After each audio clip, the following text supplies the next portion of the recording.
Friends, நான் ஒன்று சொல்லணும்னு நினைக்கிறேன்.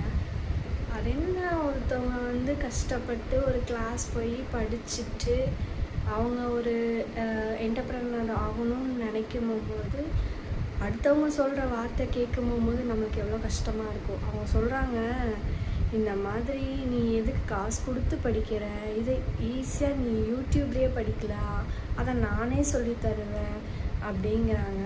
ஒரு ட்ரிக்ஸு, அது எப்படி பழகணும், அது என்ன மாதிரி பண்ணணும் அப்படிங்கிறத நம்ம ஒரு கிளாஸ் போனால் தான் அவங்கக்கிட்ட இருக்கிற நாலேஜ் நம்மளுக்கு கற்றுக்க முடியும். அதை போயிட்டு நாங்கள் அவங்கக்கிட்ட எதுவும் கேட்கல, நீங்கள் சப்போர்ட் பண்ணுங்கள், நீங்கள் ஆர்டர் கொடுங்க அப்படிங்கிற விஷயத்த நாங்கள் கேட்கல.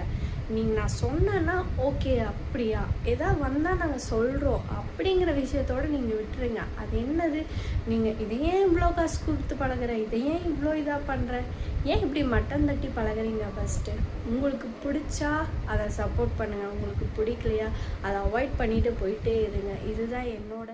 நீங்கள் மட்டம் தட்டாமல் இருந்தீங்கன்னா அதுவே போதும். அவங்கவுங்க வேலையை அவங்கவுங்க பார்த்துக்கிட்டு கம்முன்னு இருப்பாங்க, சரிங்களா? இப்போ எனக்கு பிடிச்சிருக்கு, நான் அந்த விஷயத்த காசு கொடுத்து பழகிறேன், அதனால் உங்களுக்கு ஏதாவது பிரச்சனையா?